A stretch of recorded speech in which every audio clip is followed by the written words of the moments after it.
Hey my friends, how you guys doing? So, a lot of crazy news in the last 2-3 days. If you are not aware, a F-15 went down in Iran. Two US crew members ended up getting ejected. One, thank God, was rescued immediately, but another one was missing for more than, I believe, 24 hours.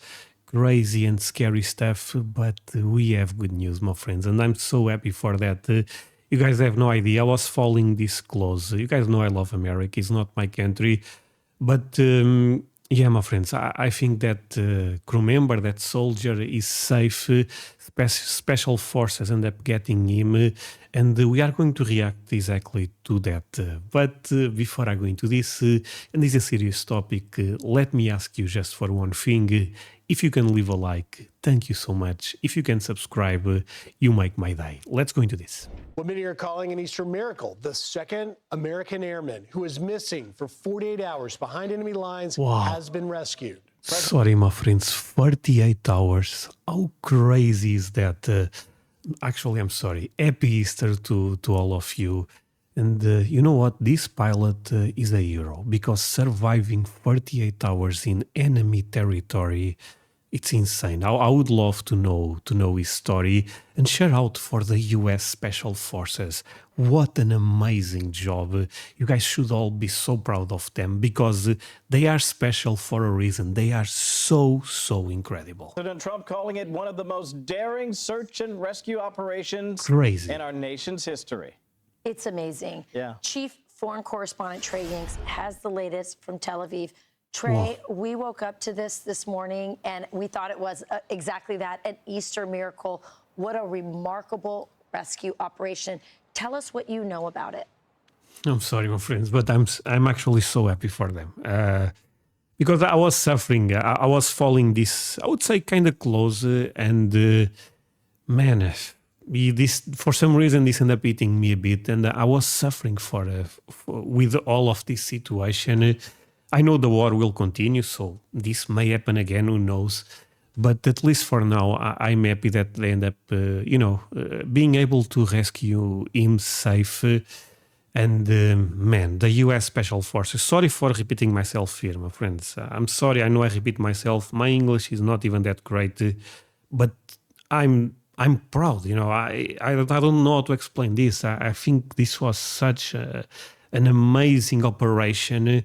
And you know what? Hollywood, in 5-10 years, this will be a movie. I mean, there is no way around it. This will be a movie.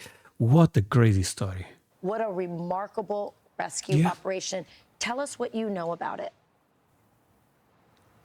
Yeah, guys, good morning and happy Easter. The U.S. crew member who was missing in southwestern Iran after his F-15 fighter jet was shot down has been rescued. The successful extraction was announced by President Trump overnight on Truth Social. The president simply said, "We got him," before providing new details that dozens of U.S. military aircraft were used to retrieve him as U.S. leadership tracked his location. It was a daring operation that included hundreds of U.S. forces racing against the clock to rescue the crew member. Fox News has learned that after the fighter jet was shot down on Friday, the weapons systems officer hiked to an elevated mountain ridge where he hid and waited for retrieval. The pilot of the jet was rescued by U.S. Special Forces on Friday, but President Trump said they waited to confirm as to not jeopardize this second operation. The president added, quote, "This is the first time in military memory that two U.S. pilots have been rescued separately deep in enemy territory." Really? The IDF said they avoided striking this area as American planes and helicopters flew at a low altitude, hoping to find any sign of the service member.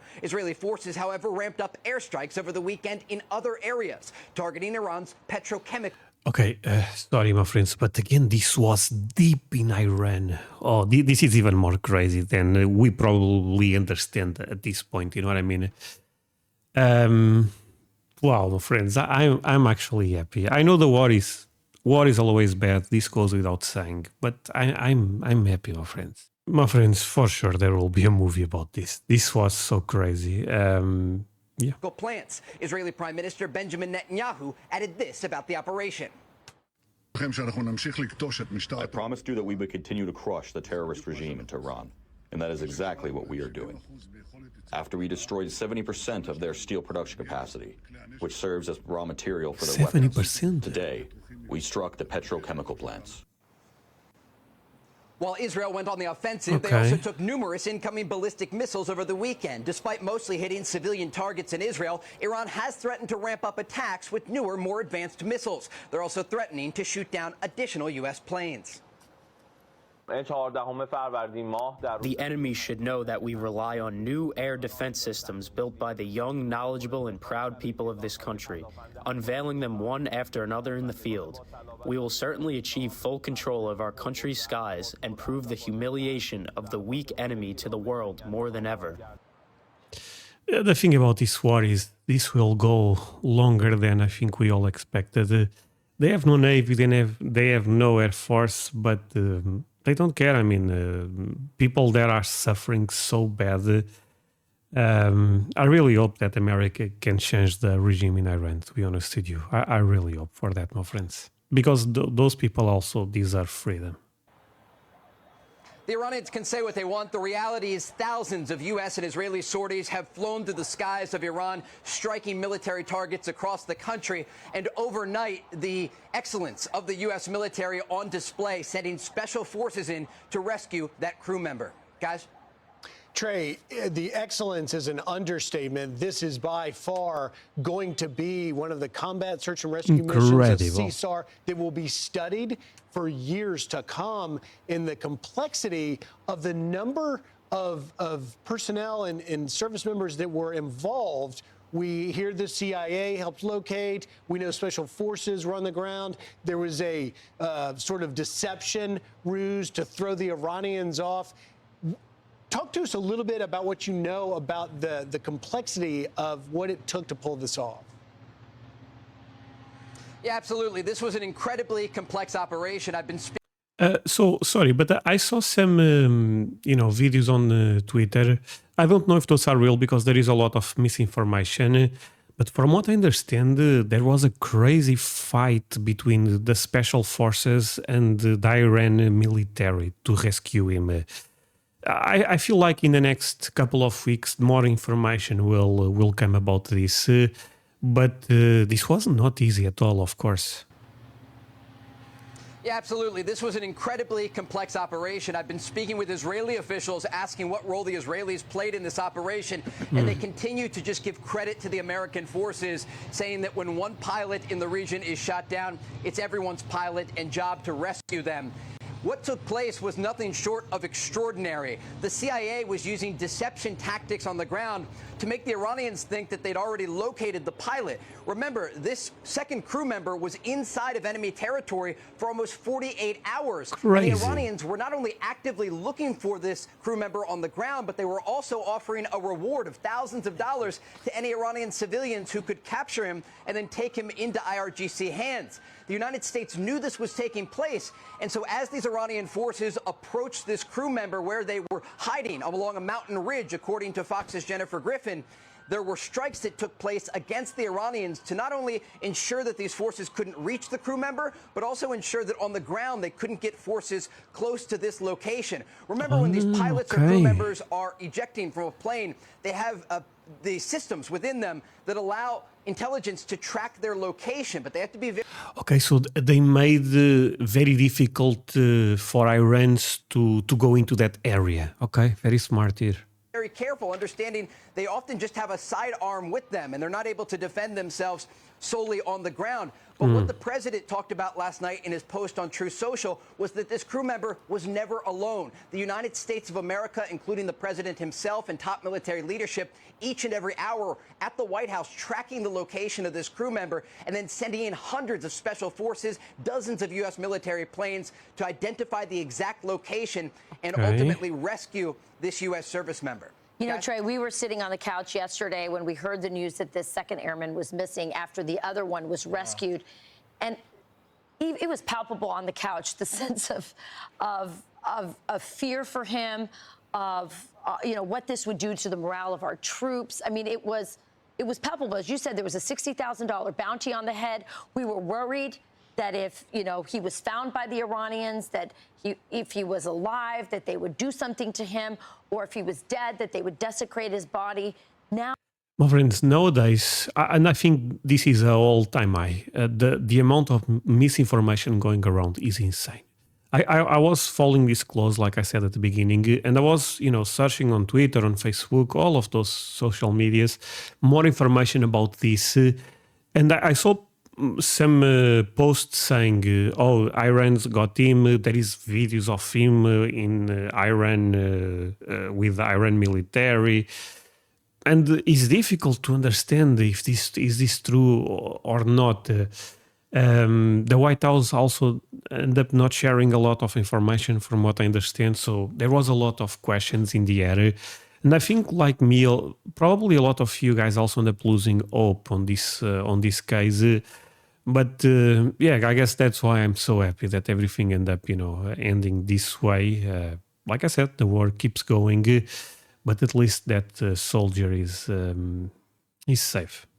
This amazing rescue. I mean, really on the level. I mean, we thought we were impressed with the Maduro rescue. I mean, this is yet another rescue that has left the world. Actually, my friends, was this the same special forces? Because what they did in Venezuela was crazy. But I don't know if this was even more crazy. It's difficult to judge, at least for now. For sure, it was more dangerous, knowing what we know. But was this the same special forces, Delta Force? I believe it was Delta, or was the Navy? I believe Delta, right? No, not Navy, sorry, SEALs. Maduro rescue. I mean, this is yet another rescue that has left the world in awe of our military and our special forces. And frankly, not just of our president, but of Pete Hegseth, our war secretary, who would have taken the blame had anything gone wrong here. And therefore, he also deserves the credit here. Talk to me about what this does to the war, the prospects of the war, the morale of the troops. It's a good question. And what it looks like moving forward now that this amazing thing happened. The rescue of this crew member and the pilot on Friday will go down in military history books as a successful operation that displayed the power and intelligence of the U.S. military. When we think about what happened here, according to reports, U.S. Special Forces landed just south of the Iranian city of Isfahan, an area where there are many IRGC military structures guarding not only nuclear facilities, but also military sites. The fact that U.S. Special Forces were able to land in enemy territory with hundreds of operators on the ground and then go and retrieve their fellow U.S. service member is nothing short of extraordinary, because, again, it speaks to the intelligence behind the scenes, not only to locate where this individual was and hiding in a ridgeline, but also to get those special forces in and then safely extracted. Now, we do understand that at least one U.S. transport plane had a malfunction on the ground, and it was ultimately destroyed by U.S. forces as to make sure it didn't fall into the hands of the Iranians. But again, when you think about the coordination of what took place, this is an operation on a variety of levels that combined intelligence, special forces operators, and also the ability of the U.S. military from the ground and the air to ensure that these forces could get in and rescue this crew member and then safely get out of Iranian territory. As all of this was taking place, we understand the president was working in the Oval Office along with top generals and military officials to ensure that the operation moved forward smoothly. You speak about the Secretary of War, Pete Hegseth, and others. There were contingency plans for this to take place. I'm told by Israeli officials they were surprised this didn't happen earlier, just given the thousands of flights that were taking place over Iranian territory. But again, they were prepared for this possibility, and this perfectly executed mission allowed this U.S. service member to get out of Iranian territory safely, along with the special forces that went in to rescue him. This does also speak, though, to the air superiority of the United States over the skies of Iran. To be able to get hundreds of U.S. special forces on the ground to conduct this operation shows that the Iranians do not have control of their skies. They still have... No, and I saw people criticizing this, but I mean, if you swim, you get wet. You know what I mean? War, of course, something will happen. I mean, it's not like that you guys go there and zero casualties. I mean, sadly, that's not the case, right? But this operation goes down in history for sure. You know, can you imagine? I was thinking about this today. I was talking with Zara about this. Can you imagine being a U.S. special force and they tell you, now you go deep into Iran, you know, and you may have to go down. it's a scary scenario. I mean, they are so brave. It's more than impressive what they did here. Have some air defense systems and they can shoot at U.S. planes. But again, there are thousands of sorties flying over Iran. Since Operation Epic Fury began, there was this one incident. But again, U.S. Special Forces going in and executing the operation just as they planned. And again, this will go down in the history books as a successful U.S. military operation to rescue not only the pilot on Friday, I but like this this crew guy. member overnight. Hey, Trey, real quickly, I just want to get you to weigh in on this. You talked about the coordination and the collaboration between the U.S. and our partners in Israel. Does that continue even beyond what people are going to be hearing about with respect to this particular rescue? And I'm asking that because I have seen the coordination at a level that I don't think many people understood. Not just the high-level coordination between our two sides, but also the technical and the granular details that have been happening to make sure that rescues like this could happen as well.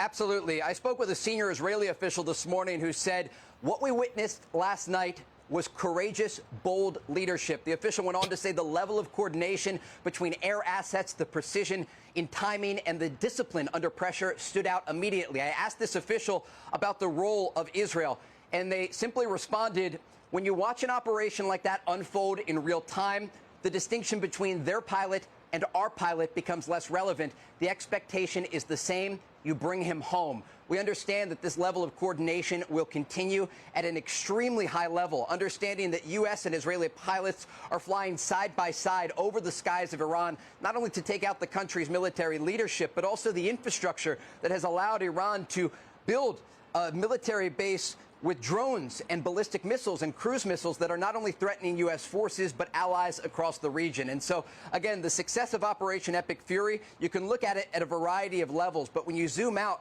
to what happened overnight, this was a display of U.S. Special Forces and air excellence and their ability to control the skies of Iran, send in U.S. Special Forces, and to conduct a successful operation to rescue their colleague. And they did so. What an amazing job, my friends. That is, I think, is what the best I can say it is. I'm happy, and what an amazing job.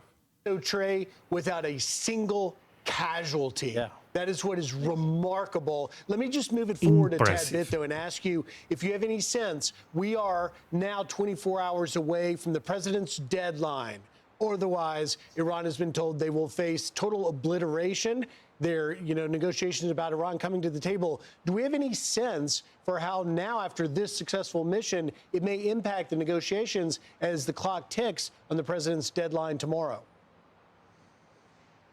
What's remarkable is that more than a month into Operation Epic Fury, Iranian officials still don't appear to be taking President Trump at his word, despite the fact that every time he says he's going to do something, he does it. And given the opportunity for diplomatic de-escalation, the Iranians just are not taking the olive branch that the president is giving them. They didn't take it before Operation Epic Fury began, and it doesn't appear that they're taking it now. Despite the reports that they're willing to engage in negotiations, they are still launching drones and missiles at regional Gulf countries like Kuwait overnight, and also ballistic missiles at Israel just a few minutes ago, targeting the southern city of Beersheba. And so the president appears very serious in his...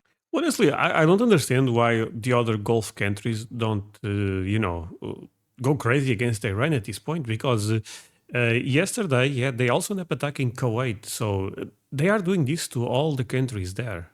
His willingness to target Iran's energy infrastructure and power grids, given the fact that... And sorry, for people that defend Iran, you guys should do a better research, because they are the #1 country that funds terrorism in the world. If you guys don't like the Houthis, if you guys don't like Hamas, and the list goes on, you guys probably should take a look into what the history of Iran when it comes to terrorism is actually scary.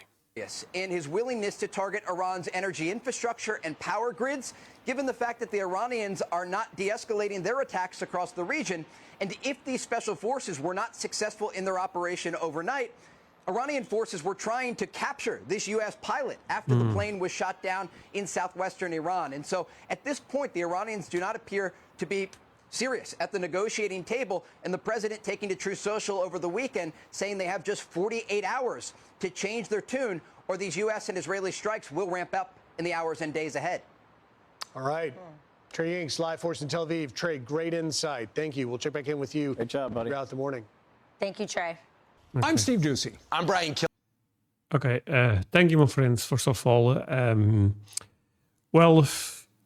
hope Fox News don't strike me. Back in the day, I reacted to them, also to CNN and stuff like that, and I never had problems. So I hope if you guys see this video live, I guess that's good news. Even if you guys don't see, whatever. I mean, at the end of the day, we had good news no matter what, right? But yeah, my friends, thank you so much. Really appreciate all of you.